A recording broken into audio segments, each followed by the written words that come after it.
ଏଇଟା ସିରାଟା ଥଣ୍ଡା ହବ ନହେଲେ ମିଠାଟା ପୁରା ନାଦି ଗରମ ଏଇଟା ଟିକେ ଥଣ୍ଡା ହେଲେ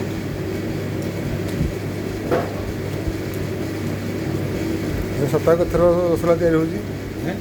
ସପ୍ତାହ କେତେଥର ରସଗୋଲା ତିଆରି ହେଉଛି? ଡେଲିର ରସଗୋଲା ତିଆରି ହେଉଛି। ଡେଲି ତିଆରି ହେଉଛି। କେତେ ପିସ୍ ବର୍ତ୍ତମାନ ହେବ? ଏଇ ତ କିଛି ନହେଲେ 400 ପିସ୍ ହେବ। 400 ପିସ୍। ଏଇଟା ଛେନା ରସଗୋଲା ଏଇ ଭିତରେ ଅଛି।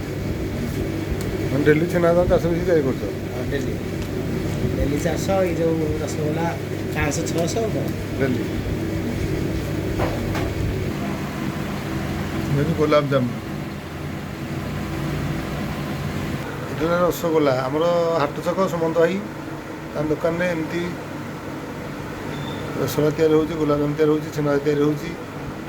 ହାଟ ଛକ ସୁମନ୍ତ ଭାଇ ଦୋକାନ ଏଇଟା ତାଙ୍କ ଦୋକାନ ହେଲା ନ୍ୟୁ କ'ଣ ଲେଖା ହେଇଛି new Akash sweet stall and ହୋଟେଲରେ ଚାଲୁନି ଆଉ ହୋଟେଲ ବନଉଛନ୍ତି ଆଉ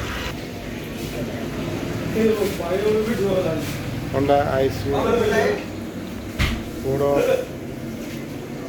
ମିକ୍ସଚର ବିସ୍କୁଟ ଏସବୁ ପାଇଁ ଆଗୁଆ ସେଉ ତିଆରି ହେଇକି ରହିଲାଣି ବୋଧେ। ଆଉ ଏଠି ବୁନ୍ଦି ବି ଯେଉଁ ଆମର ମିଠେଇ ବି ହେଉଛି ଡେଲି ମିଠେଇ ବନ୍ଦ ଭାଇ ତାଙ୍କ ଆମର ହେଲା ହାଟ ଛକ ଆମ ଦୋକାନ ତାଙ୍କର ଡେଲିକା ଡେଲି ବୋଧେ ମିଠା 1000 ପିସ୍ କି 2000 ପିସ୍ ସେଲ୍ ହେଉଛି। ବିଭିନ୍ନ ଭେରାଇଟିର ମିଠା ଏ ହେଲା ଆମ ସୁମନ୍ତ ଭାଇ ଦେଖନ୍ତୁ ତାଙ୍କର ହେଲା ବଡ଼ ଭାଇ ଏବଂ ଇଏ ହେଉଛନ୍ତି ଜଣେ ଆକ୍ଟର। ଦୋକାନ ଦେଇଛ ପୁଣି ଆକ୍ଟର ମାନେ ଅପେରା ରୋଲ୍ ଡ୍ରାମାରେ କ'ଣ କହିବ ଦେଖିବା ଗୋଟେ ଭିଲିଆନ୍ ଗୋଟେ ଡାଇଲଗ୍ ହଉ ଏବେ ସମୟରେ ବରା ନେବାକୁ ଆସିଛି। ବରା ବର୍ତ୍ତମାନ ମାନେ ଦେଇପାରୁନାହାନ୍ତି, ଏତେ ବେପାର ହେଉଛି ବେପାର ପ୍ରବଳ। ପର୍ ଡେ 25,000 ରୁ 30,000 ବେପାର